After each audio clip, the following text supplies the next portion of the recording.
Hello, everyone. If you are a speaker or a script writer and your biggest challenge is how to write a script that can inspire your audience, how to write a script that can influence your audience, and how to write a script that can energize your audience, then do not miss this interview. Welcome back to another episode of Being Yourself Show, where world's renowned thought leaders and best-selling authors share their wisdom and insight with you so that you can achieve your goals and be more productive and a better version of yourself.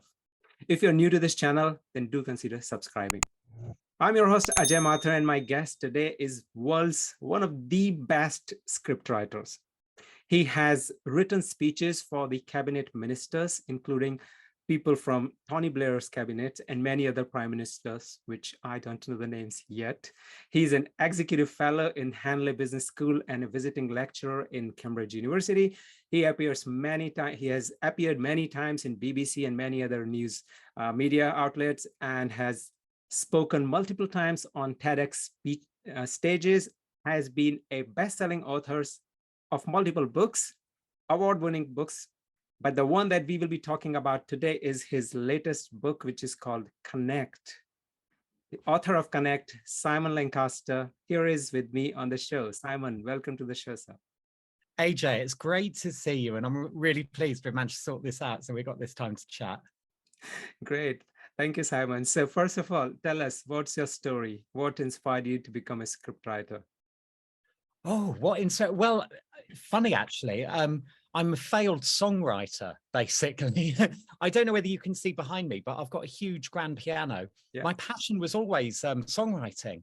And so I started playing piano when I was at secondary school. So from the age of about 10, I was writing literally a song a day. And I was convinced I was going to be the next John Lennon or Mick Jagger or something, or even Gary Barlow I'd have settled for.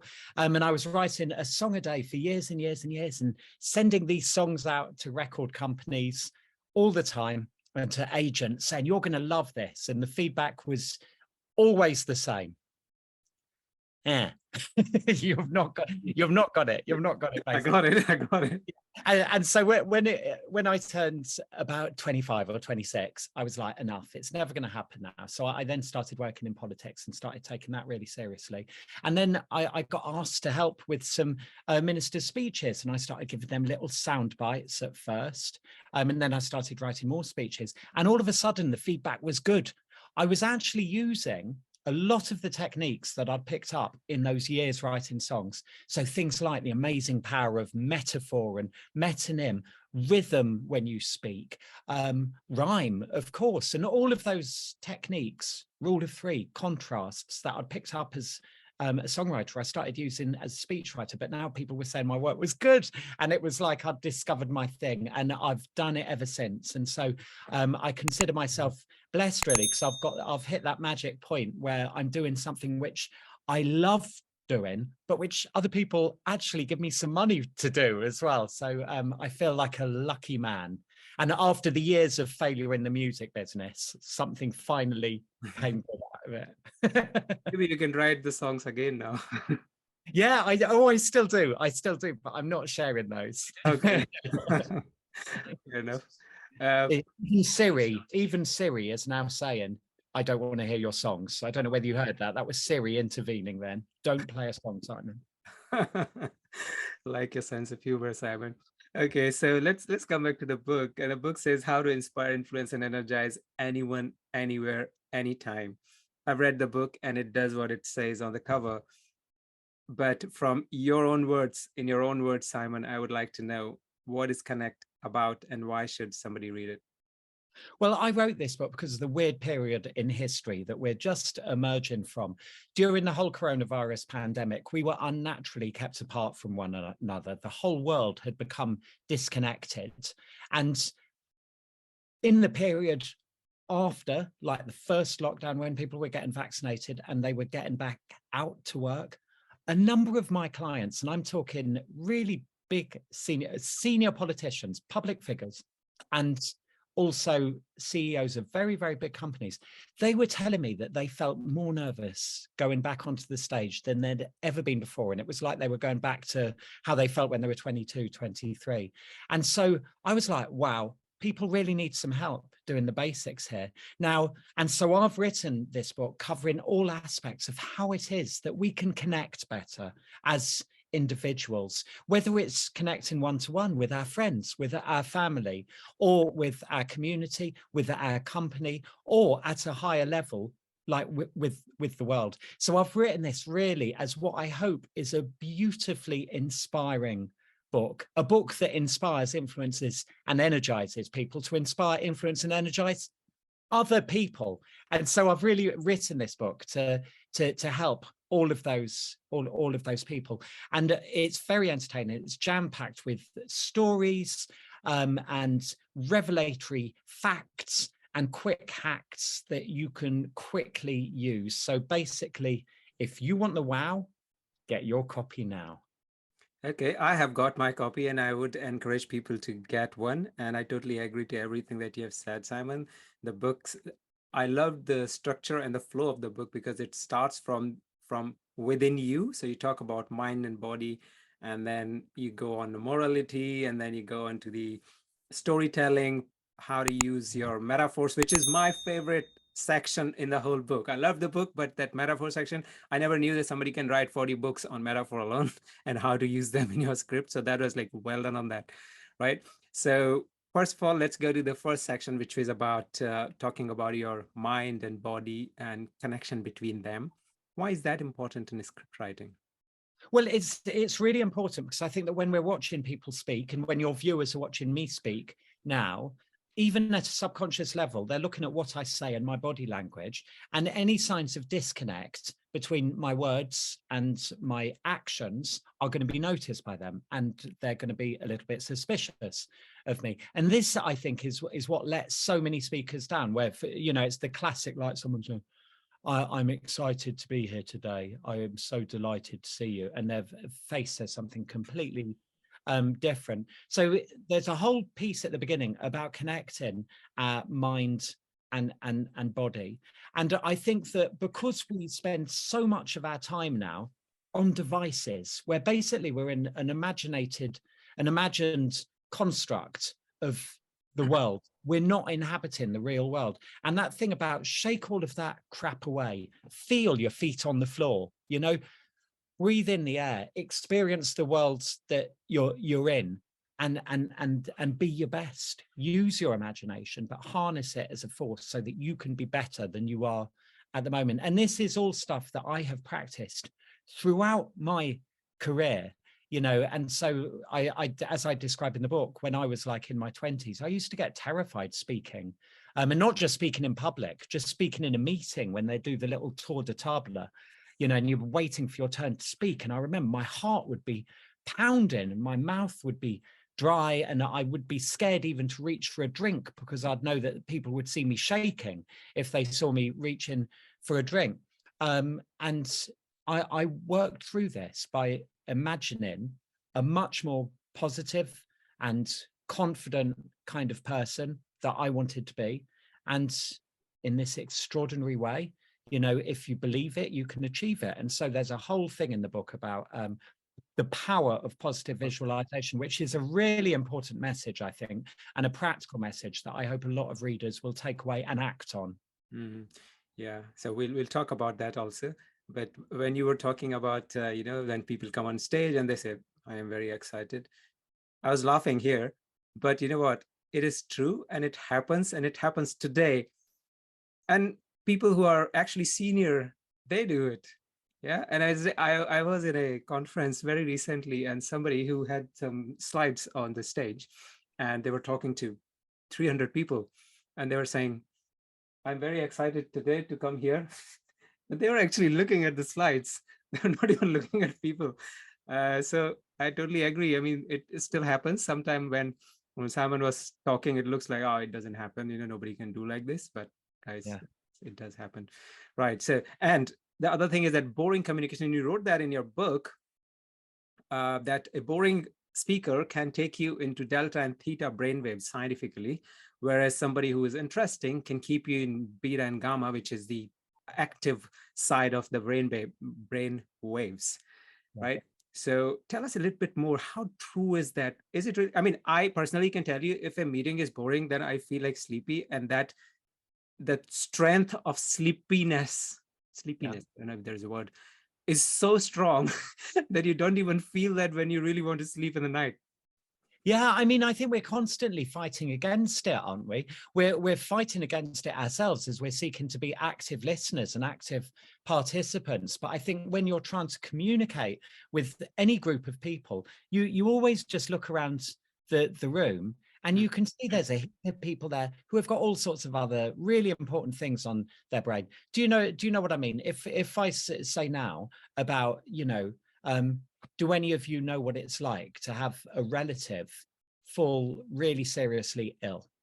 If I just say something like that, then instantly everyone in the room is going to, a powerful memory is going to be activated for them. Now, people are probably, that's the real sort of stuff that people are worrying about on a day-to-day basis. When you're sitting in an audience listening to a CEO give the latest speech bragging about the corporate results or the showing off the new sustainability strategy or what it is, people in their audience are worried about their granny. Is their granny going to make it through? They're worried about their uncle who's just been sent to prison, or they're all sorts of real big things are going on in people's heads, and that's what you're up against as a speaker. So you really need to be working hard to engage people at every single stage. And the way, I mean, the point that I make in the book is that you do that through making exciting connections for people, by connecting things that they may not be interested in with things that they definitely will be interested in. So if people are concerned about, the mortality of their family, then let's see whether there's a connection between that issue and what the company's doing on sustainability or the products the company is making. Is there a connection that you can make there? And that's how you engage people. You connect what you want to talk about with what your audience wants to hear about in its most basic form. And when you are, I mean, the question, the understanding of the question will vary depending on what kind of speech you're giving.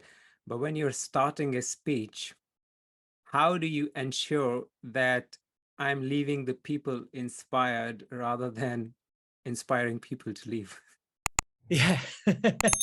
Yeah.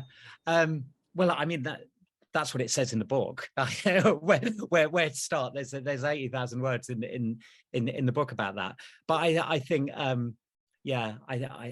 well, stories. I think stories are such an important way to really do that. It's through stories that we can submerge ourselves into the someone else's skin, basically, and see the world through someone else's eyes and sit in someone else's shoes. And that's a wonderful thing to be able to do. And so there's a big lot in the book about stories that we can tell, different types of stories that we can tell, personal stories, historic stories, metaphorical stories, and ways that we can, different ways in which we can use them. Okay. So let's talk about the visualization then. So once you have actually given a very nice acronym, big. I really liked it. Breathe, and what is the I? Breathe, imagine, And go. go. Tell us more about that. How will that help you deliver? This is a simple 3-step process of positive visualization, basically. So BIG, think big. So you start off with breathing, really getting your breathing very, very slow. So I write in there about the 4-7-8 breath, where you breathe in for 4 through your nose, and then you hold it for 7, and then you breathe out for 8. Really, really slow. So you're just really calming yourself down and relaxing your body from tip of your head right down to the tips of your toes, and really getting yourself into the zone. And then when you're feeling yourself in the zone, literally, so you can feel your heart beating, you hear nothing more than your breath, then you start imagining it. Create like a cinema screen in front of you, and then project onto that the way that you would like to be on stage. So when I was preparing for my TEDx talk, which was obviously a really big deal for me, this is a guy who makes a living advising people how to give a speech in public. If I screwed that up, you know, it's game over. I had to be good. So I was doing this constantly and imagining myself on the red dot, you know, with the TEDx thing behind me. And I could see myself smiling and having fun and being animated and speaking fast and energized. And, you know, all of this, was imagining myself, seeing myself up there doing that. And then the G step, you go, you put yourself in that body. And so you then see yourself and you feel yourself up on the stage. And this is it's just a quick step. Then obviously after you're finished, BIG, after you're finished, bring yourself back into your body, mind, body, feet on the floor, your back, you know, but then you've got this positive image of yourself doing it. And the more you imagine it, then when you're actually up there on the stage doing it, you're like, here I am. You know, this is the day I have been waiting for. I'm so ready to do this. And I've done this 100 times before because I've imagined doing it 100 times before. You know, whereas other people who haven't gone through this process, positive visualization, they're on the stage and they're like, you know, absolutely crapping themselves because they're like, you know, I've never given a TEDx talk before. I didn't feel like that when I was up there. I was like, yeah, I've done this. So ready for this. Come on. So that's it in short. Breathe, imagine, go. So that solves the one aspect to it. And you just mentioned that because I teach people how to write scripts and how to deliver and stuff, and your TEDx was about the same subject, so you can't screw up. Yeah. And that tells me that, okay, you at least were confident that you know what you're talking about and you don't have any imposter syndrome kicking in. In your book, I mean, the book is not about imposters, but you did write about it, that 9 out of 10 people actually have that imposter syndrome. And I sometimes ask my guests, even though it's not the subject to talk, but I'm really curious about this topic. Is it really true that 9 out of 10 people have it, the imposter syndrome? And what you can suggest people to get rid of this fear? I personally, I have it. Yeah. I mean, I have it as well from time to time. You know, I think we all have it. I think it's probably quite a healthy thing to have it, actually. And you just need to check yourself, you know, and it's a way, I think, of keeping the ego under control, actually, imposter syndrome. But you don't want to let it, take control, you know, and it's when that negative voice in your head, I can't do this, I'm no good at this, no one wants to listen to me. It's when that voice is actually preventing you achieving your full potential, then you need to shut it up and introduce in there like some more positive mantras, basically. Most of the people I know who are just coming on one of my courses, they'll start when we're introducing ourselves, they'll say, I've never been good at public speaking. I just can't do it. It's, you know, so, or someone like Obama's a natural, you know, I just haven't got the talent. And it's like, well, if you keep telling yourself that, then you're not going to be much good. Whereas if you have a combination of like, you know, positive visualization, that big process that I'm talking about, you can see yourself doing it, even before you've done it, see yourself doing it.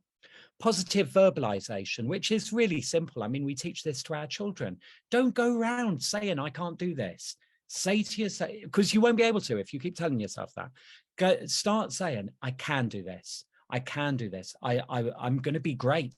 I'm going to be amazing. You know, Muhammad Ali, I'm the greatest. Why not?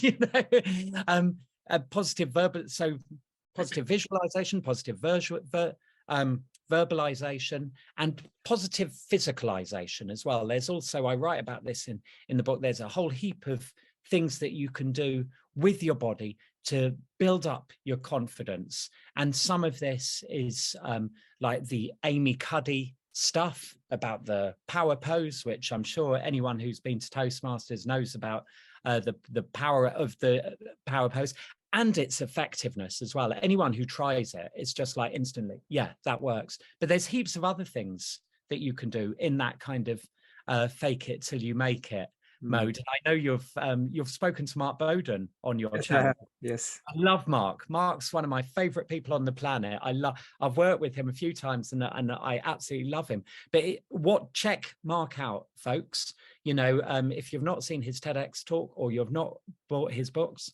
get out there and buy them now, because he's brilliant. And on positive physicalization, he has all of that right down.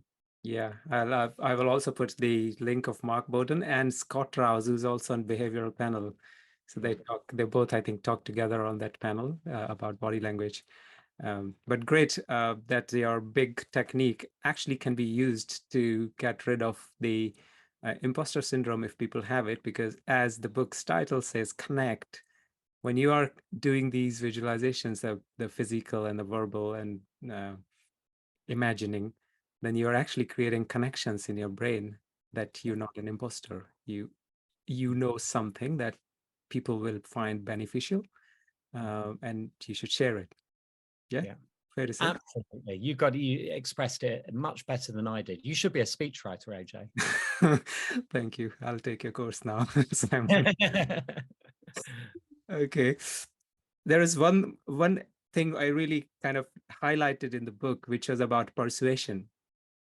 And you said, you know, when you're saying 5 points, which you know that people will agree, and you want to convey your 6th point, which you knew that people may not agree with, but you made it a 6th point that will put people's brain into a state of agreeing to that 6th point. Yeah. Yeah. Absolutely. What is the science? What exactly? Yeah. I mean, this is what speechwriters have done through the ages anyway. So you just set up your speech from indisputable points, basically. You know, like we all agree that justice is a good thing. We all agree that Martin Luther King is a good man. You know, we all agree that we want tomorrow's world to be better than today's world. And therefore we must agree that and people just get a kind of nodding energy because everyone wants to be consistent. You know, we all want the truth is we're not consistent on many things. Thought is complex, analysis is complex, you know, but we all aspire to consistency and simplicity. And we all want that. We like it when that happens. And so you find, so this is the basic structure of most political speeches. This is why I urge anyone who ever analyzes political speeches, always read them back to front.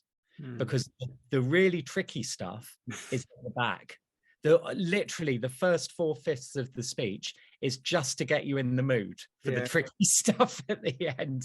And so if you ever want to know what they really want to say, cut free from all of the flour, you know, then that's where you want to go to. So they create a positive momentum, and they use that positive momentum to, you know, bring something which is not so positive, and they want you to buy into that.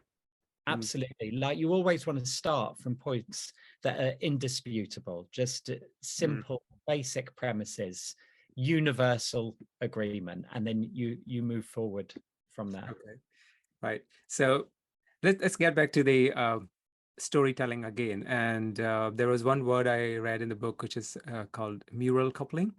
I never heard this term before. And I think this is about creating connection between the audience members themselves.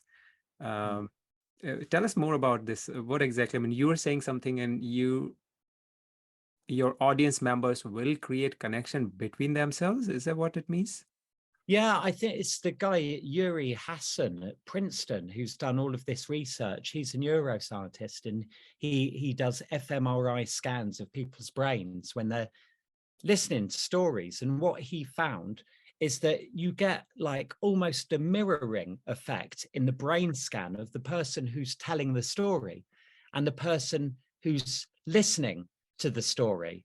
And so you've got, it's almost like that bit in E.T. You remember in E.T. when Elliot and E.T.'s brains and their bodies start going, you know, like becoming almost mirror images. So this is the ultimate in human connection, isn't it? Where you've got a room full of people and everyone's experiencing the same kind of neural responses, which is what you get when people are hearing a story being told. Even more so, you imagine, like, I mean, when someone's giving a speech, that's one thing. You imagine what's going on in a cinema when everyone's watching like the same movie and everyone's experiencing the same responses. Everyone's got the same kind of brain scans as they watch this same movie. It's quite extraordinary. And so you go from a position like a starting point where you might have 100 people walk into a room, all of their brains firing in different directions.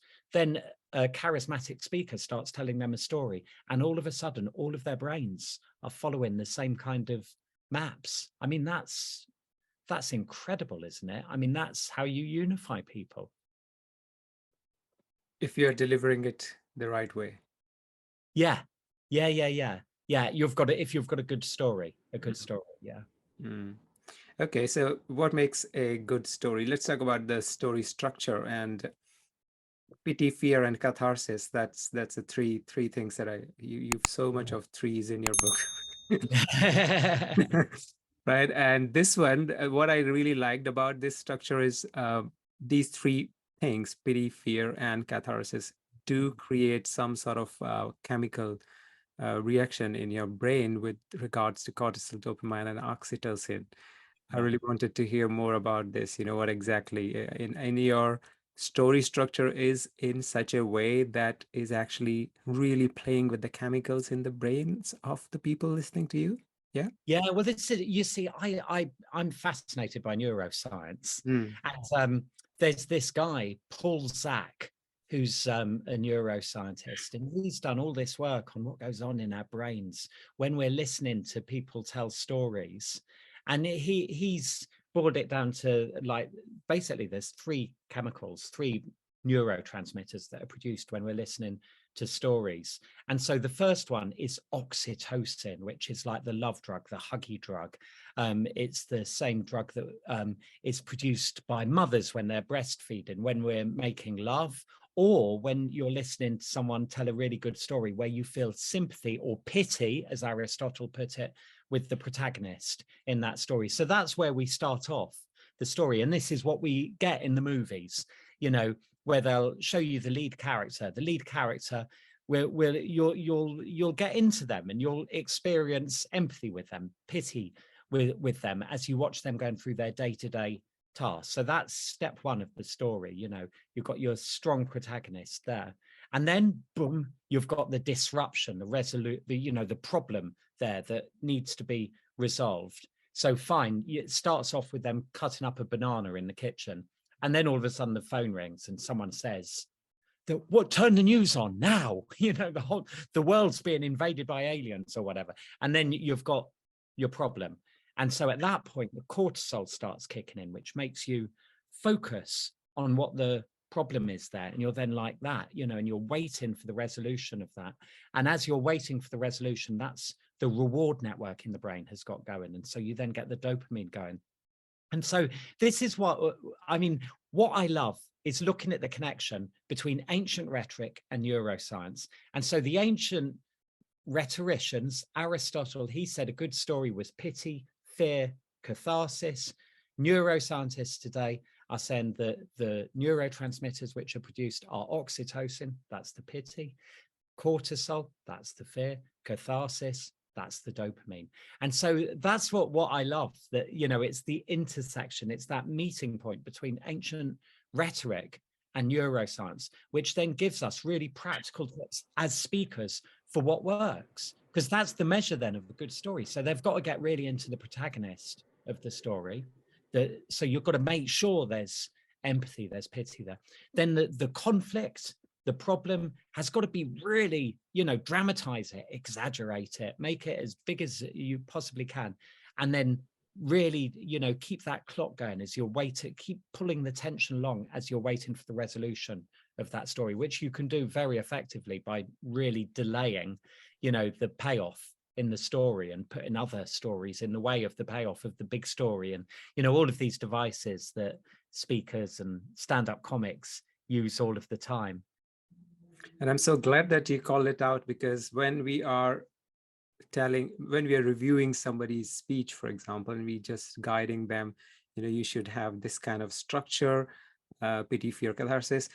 that may not convince people, versus if we say that, okay, if you use this, then cortisol will kind of trigger. If you do this, if you say this, then dopamine, this oxytocin, for example, with that kind of logical scientific explanation to it, then people are more likely to, believe you that, yeah, it really does work.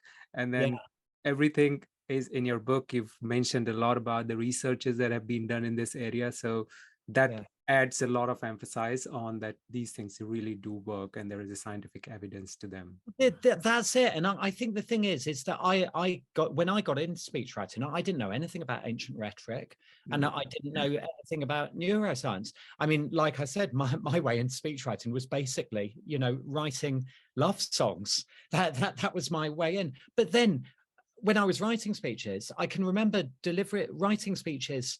My first full-time gig was a wonderful woman called Patricia Hewitt, who was Secretary of State for Trade and Industry, Minister for Women and Equality here in the UK.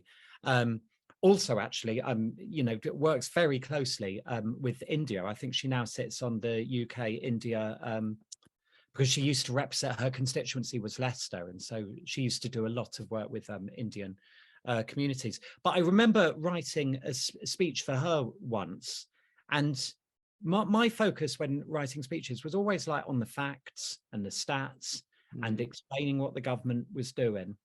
And I remember just every now and then she'd throw a story in, she'd go off piste, she'd go off my script.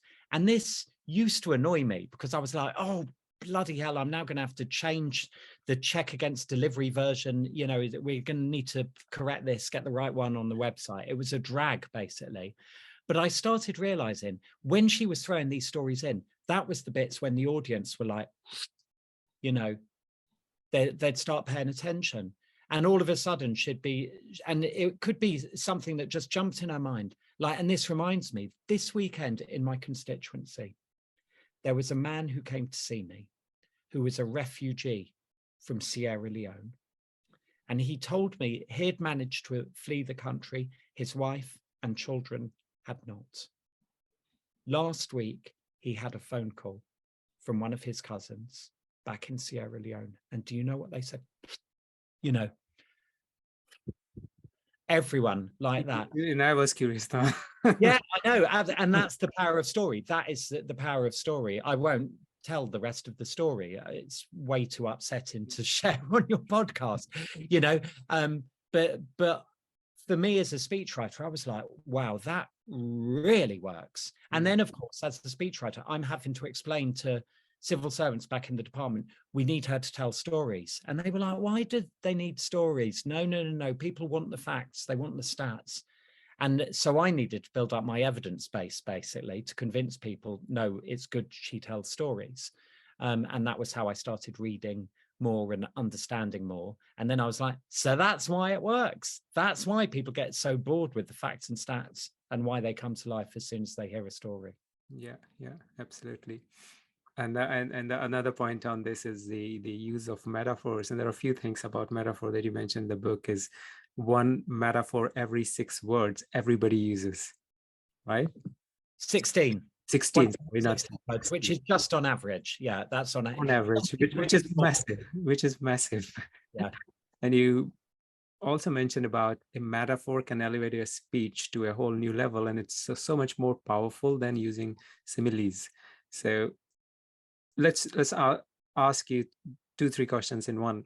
Is first, what is the difference between a metaphor and a simile? And then how a metaphor can change the meaning of your entire speech. So maybe with some examples, if you can explain, that would be awesome. Absolutely. So the basic difference between a metaphor and a simile is that when we use the simile, we're saying that X is like Y. So you might say that running a business is like running a football team, and that then invites people to say, no, it's not. It's nothing like running a football team, whereas if you say X equals Y, that's a metaphor. So you're not saying something is like something, you're saying something is something else. So instead of saying it's like running a football team, you just say, well, I'm the captain and I'm leaving these people on the bench today. And that straight away, you've created the image of football. If you're speaking to English, then you've got that that kind of imagery in people's minds. And metaphors, as I try to explain to you what a metaphor is, so there I've just explained what a metaphor is. It's easier if you demonstrate this. So if I say to you, metaphor is the nuclear weapon of communication. Nuclear. It can blow your opponent's argument to pieces. It will demolish it will leave havoc in its. Then I'm using a metaphor to talk about a metaphor. And so now you've got images in your mind. Or if you don't like the vicious war imagery, then I might say metaphors plant ideas in your mind. They plant ideas that can then grow and spread and be cultivated. So there my X equals Y is that a metaphor equals Seed. Yeah. Or I might say that metaphors make your speech sparkle, in which case, or they're the nuggets, in the gold nuggets that, so there I'm saying metaphors are like treasure. So they're different metaphors which create very different imagery that then lead people in different ways. And this makes a huge difference, not just to the way that people perceive something, but then the way that they feel and they act. And so, like, just taking big examples, big issues that are around at the moment, like when we talk about climate change, how do we depict climate change? Are we in a race against time? Are we in a race against the clock? Or is this a war? Is it a battle? Now, a study was done 5 years ago, Stephen Flusberg, Harvard, I think, and he checked the difference between those two metaphors, using a race metaphor to talk about climate change and a war metaphor. He found war metaphors made people take climate change much more seriously than the race metaphors, more likely to agree to change their behaviors as a result. And so that's the kind of difference changing a metaphor can take. And there are heaps of examples like that. Pretty much every big political issue that we're talking about in the world at any point, whether it's, what's going on in Ukraine, Russia at the moment, or whether we're talking about coronavirus, whether we're talking about taxation, all of these issues, the metaphor that you use can make a fundamental difference to the way that people think, feel, and act. So it really is what is it? What do you think it is? Would you describe it as the nuclear weapon? What would your metaphor be for a metaphor, AJ? What would you go for? Metaphor for metaphor. Very Alice in Wonderland, isn't it? Yeah, Alice in Wonderland. That's the metaphor that you've just given. No, I totally agree. And if I have been given an exercise to find out, how many metaphors do we use in a normal day-to-day conversation. And after reading the book, I can really agree with you that, yes, we do use quite a lot of them. We use like heaps of metaphors, and that's in itself is like heaps of metaphors, what exactly it is, right? Yeah, so I totally agree. You can change the meaning of it. The war example that you have just given, I'm struggling to think of any other similar example, but it makes total sense because the words that you use, like your metaphors, you're just comparing your situation to something. Now, the words that you're using, people are listening to those words, and those words are responsible for creating some sort of imaginary in your mind. So when you're talking about war, you're actually talking about guns and fire and I don't know, destruction and those kind of things, right? Which nobody wants to see. Versus when you're talking about a race, which is a very kind of positive sort of word, you wouldn't be able to see what could go wrong if we don't take care of climate change. So I can clearly see, the different imaginary that you're building in people's brain, just by using the metaphors in the same situation. Yeah, absolutely. And in business, what you typically get is that people will speak using these horrible car metaphors, and so that everything's about driving change, accelerating reform, and they'll issue toolkits and get the components in place and all of this, and it's saying to people our business is a machine. And this is then saying to human beings, you're not human beings. You're not there to imagine or innovate or to bring individuality to the company. Instead, you're a nut, a bolt, just there to fulfill a function, no more, no less. And so this is something that actually that I'll do a lot. It's almost the biggest value that I bring when I'm working with a CEO. Just get the metaphor right. get rid of all the terrible mixed metaphors. And you work in the city, Ajay, don't you? So, you know, the city's one in financial services, one of the most jargon-filled mixed metaphor. You know, it's a dog's breakfast of mixed metaphors in the city. And if you can go in there and just get them on one metaphor, so like, you know, this is about making sure that our company stands tall and strong, you know, or grows, so there the business is a person. Let's just go with that one metaphor. Get rid of all your foundations and your construction metaphors. Get rid of all your car metaphors. Let's just go with the company as a human being. Where are you trying to get to? Who are your partners? Who are your friends? Who do you need to watch out for? What's in your way? Then in that way, you can begin to create a narrative that actually gets into people's subconscious minds. Whereas, of course, mixed metaphors, people are just like, I haven't got a clue what they're going on about. I really have not got a clue what they're going on about. You know, I mean, I was just looking at, you know, obviously we had this mini budget this morning. I don't know when your video is going to be going out. And I was, you know, I watched Rachel Reeves deliver her attack on the mini budget, and she was mixed metaphors all over the place. And it was like she was talking about it's casino economics, and we're on a journey here, and it's transformation, and what we've got to do is build this. And it was like, no, this is bad communication. You know, good communication is simple. We've got one metaphor that like Boris Johnson did on Brexit. Now I voted to remain. It's ancient history, but you know, he was a master of metaphor, and I write about this in the book. Yeah. And so he was always very clear. Brexit is food. You know, whether he was talking about we're going to have our cake and eat it, or we've got an oven-ready deal. He was always speaking very clearly, using imagery that gets deep into, speaks right to our instincts, because if I talk now about, like, you know, a lovely slice of moist chocolate cake, you know, then literally I've made your mouth water, AJ, or so some of, you know, our viewers on YouTube, some mouths will be watering. And this is how a simple metaphor, if you say it's a piece of cake. But Boris went further, because he wasn't just saying we've got an oven ready deal. He'd say we've got an oven ready deal, and then literally he would put a pie in the oven. And so not only is he talking about it, he's showing us a pie really properly, making our mouths water. And that's the amazing power of metaphor. I mean, we all like to imagine as human beings that we make our decisions based on logic and rationality. If only, you know, it's simple imageries like this, describing things actually as things which they're not, X equals Y, which proves instrumental time and again on big debates, whether it's conflict, coronavirus, or climate change. You know what? Previously, when I was listening to the speakers, I would notice how many times they're using the filler words. Now it looks like I'm going to check how many metaphors they're using and whether or not they're just kind of mixing it all up, or they're using the right kind of metaphors so that their entire delivery of a speech or whatever message they want to give is coherent with the words that they're using. Yeah, it's really, really amazing. I loved what you have just said in the last 4 minutes.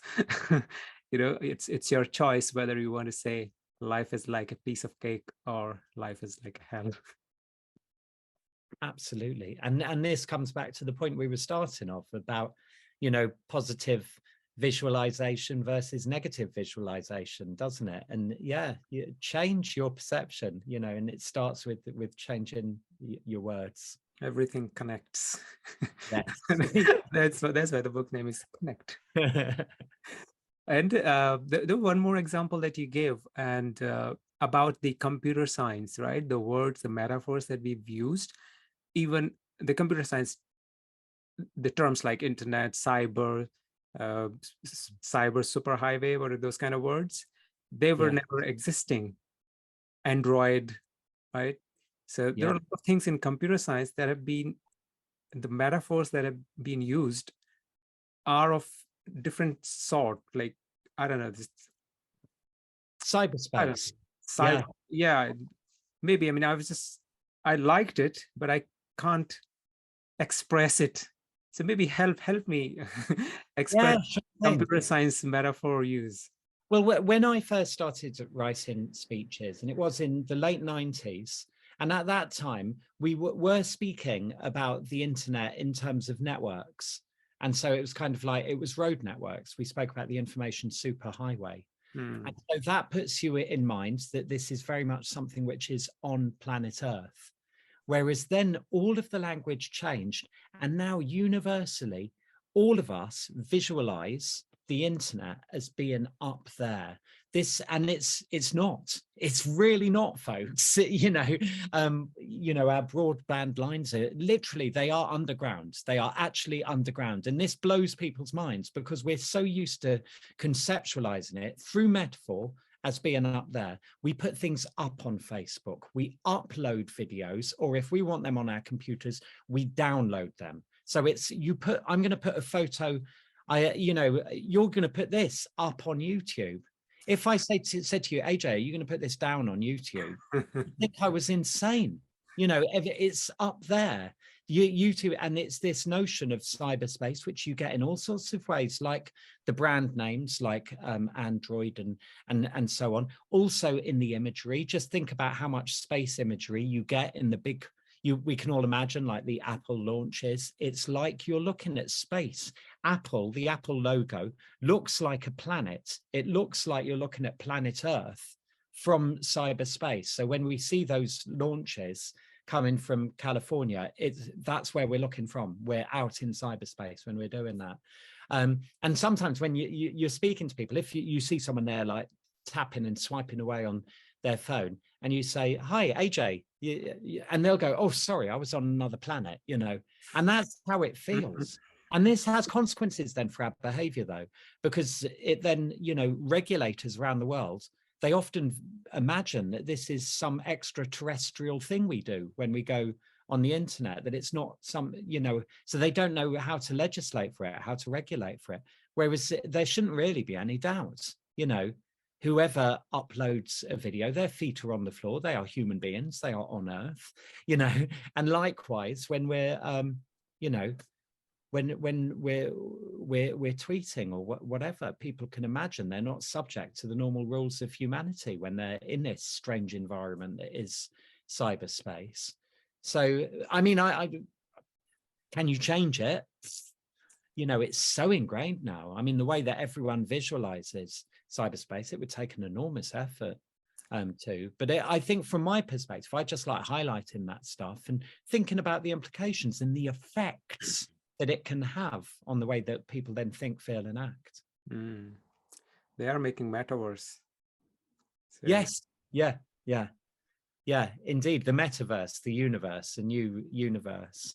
And in the launch video for the metaverse, Mark Zuckerberg, he goes, one of the first things he does within 4 minutes, he goes leaping literally onto a fake spaceship where he's chatting with people. And so this whole idea that you're operating in space, and it's a huge fiction, but it's a fiction that is constructed largely through the use of metaphor and imagery. Maybe it's maybe the use of these metaphors is right, and that has actually propelled us into so much of advancement, if you want to call it, in science, right? I think that's that you may well that's a good positive way of looking at the metaphor, actually. I mean, they speak about moonshots. I think the term moonshot actually kind of originated in Silicon Valley, didn't it? This idea that, in business, you're wanting to achieve something which is of the same scale as JFK putting a man on the moon back in the 60s. That's a story that everyone in Silicon Valley is always telling. And it's that sense of idea, ambition be without frontiers, really, I guess, isn't it? So yes, indeed. Very interesting, very interesting. And I would lay some more emphasis on this. The listeners and viewers, really, Simon has put together all of these ideas in the book in such a great manner. You would love reading it, and it is a kind of entirely different perspective on seeing things. I'm sure people will love it. Thank you very much, Simon, to put this together. Brilliant. It's great to chat, AJ. Yeah. So we're still going on. I have, you've you've written entire chapters on this thing also, and being in a speakers community, we hear a lot about how important it is to use things in the set of threes. In your book, you talk about 3 breathless sentences, 3 repetitive sentences, 3 contrasts, 3 exaggerations, and everything 3, 3, 3. What is the science? What's the science? Oh, well, it kind of plays into every single one of those techniques speaks to different issues, actually. And so for those viewers who don't know, this is a little 6-step process that I set out in the book for really quickly preparing a super powerful speech that you can use whenever someone asks you to, speak about anything, and you just really quickly do it. So it's 3 breathless sentences, 3 repetitive sentences, 3 contrasts, a metaphor, 3 repetitive sentences, and then you end with a rhyme. And these are basically the most powerful rhetorical devices, but when you use them together, they have a beautiful little, like almost a natural narrative arc to them, because the breathless sentences, broken homes, failing schools, sink estates, that speaks to our instinctive brain, because that's a physiological manifestation of fear. When you're speaking breathlessly like that, it's like you're hyperventilating, so that grabs people's attention from the outset. Then you move to 3 repetitive sentences, which shows you're passionate. It shows you're like emotionally fixated on an issue. When we're emotionally fixated on something, we become repetitive. So, we've got to change the way we market as a business. We've got to change the way we plan as a business. We've got to change the way we communicate as a business. So it's change, change, change. That suggests a speaker who's emotionally fixated on change. Then when you're weighing things up, this is the natural way we tend to reason things. On the one hand, this, on the other hand, that. So you have that rhetorical device, which is like JFK's, ask not what your country can do for you, ask what you can do for your country. The state is your servant, not your master. Then you have a metaphor, spoken about metaphor as well. That gets the imagination, gets the subconscious going. Then you have 3 exaggerative sentences where you go completely over the top. Again, that's a manifestation of emotional connection to an issue. And then you end with a rhyme, because rhyme just sounds so simple. So this is a really quick hack, an incredibly powerful hack that any of your viewers here can instantly use, Ajay. If literally whenever I'm asked to go on the radio to talk about something, like Liz Truss does a speech, or King Charles does a speech or whatever, then literally I will just quickly work through those 6 devices as I prepare my lines. And then I've got something to say. I've got powerful sound bites, basically. I mean, I don't need to say it in that order, but it's a great way to marshal your thoughts. When you're faced with a new issue, you can see things all over the place, think of all sorts of possible connections, but doing this exercise it gets you really down to something really powerful, precise, punchy. Very helpful. And why 3? Why 3? Well, this is what the ancient Romans called tricolon, the rule of 3. Tricolon, veni, vidi, vici. We came, we saw, we conquered.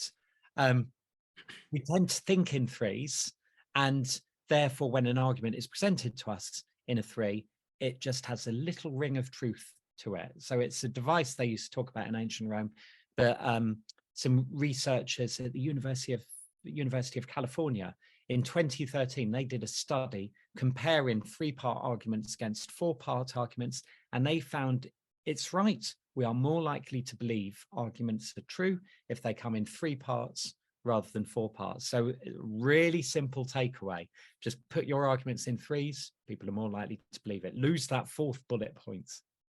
Okay, so even we have a scientific evidence to that now. Thank you. Okay, Simon, I'm really enjoying this conversation. I can talk for another hour, but in the interest of time, I'll ask you one question which I ask all my guests, which is, according to you, what are the top 3 skills or behaviors that one needs in order to be happy and successful, but schools are not teaching? Yeah, I mean, it's a really great question. So my first TEDx talk, my Speak Like a Leader TEDx talk, was the answer to that question. And it's that people should learn rhetoric.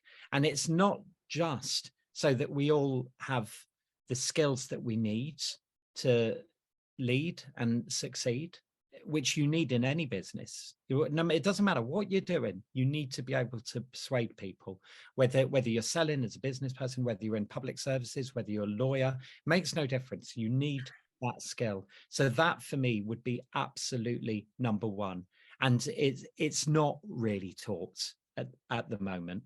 Although having said that, my daughter, who goes to the local high school, state high school, she did come out yesterday and she said, "You won't believe what we did in English today. We did rhetoric." And I was like, "Alley bloody luya," you know. But anyway, rhetoric, really, really proper teaching in rhetoric, which is not just about speaking. It's about good listening, good thoughts as well. But I think, you know, I'm quite passionate about education. I was speechwriter at our Department for Education here in the UK for a couple of years, and I've written speeches for all sorts of very senior figures in the world of education as well. And I do think that much of our education around the world actually is pretty crap, and that most kids do just switch off after puberty, basically. I think the problem is that you have this adult child way of viewing things in schools, which stops people listening. I think it works pre-puberty, you know, kids are happy to submit to adults then. I think as soon as, you know, the shoulders are out or whatever else has happened, as soon as you've gone through puberty, people don't listen to adults unless they really admire them and really want to be them, and that adult really inspires them. And I think kids now are learning on their own. They're not learning much at school after the age of 13. You know, they're coming home and they're following their own passions online. And I wish teaching was a bit more like the experience that kids get online, where you're kind of you're giving kids all sorts of different options and opportunities, and then they can pick whatever lights their fire. You know what I mean? Whereas I think it's still too much, you know, you're going to be a chemist, you're going to be a physicist, you're going to be English. Sod it, you know, break down all of those barriers, give people opportunities. So yeah, I would change schooling completely. I'm a radical revolutionary when it comes to education, really. Okay, thank you very much for sharing that. Okay, Simon, it was really a lot of learning that I got from this interview. I mean, I would encourage everybody to read the book to really see the workable things in it. But I totally and completely agree with myself. And I believe that this interview itself will help people write really good and persuasive speeches if they are into speech. And if they are speakers, then yeah, there is a lot of value. So thank you very much, Simon. Thank you for your time. Thank you very much indeed, Ajay. Been great chatting with you. Really great. And guys, if you are looking to know more about Simon, I'll put all his links of his websites and media and everything. And the book is here. It looks like this. It's called Connect. It will help you. Go read it. And I will see you again next week. And by the way, if you feel that this interview has added some value to you, then do not forget to hit that subscribe button. I'll see you again next week. Until then, you take care and keep learning.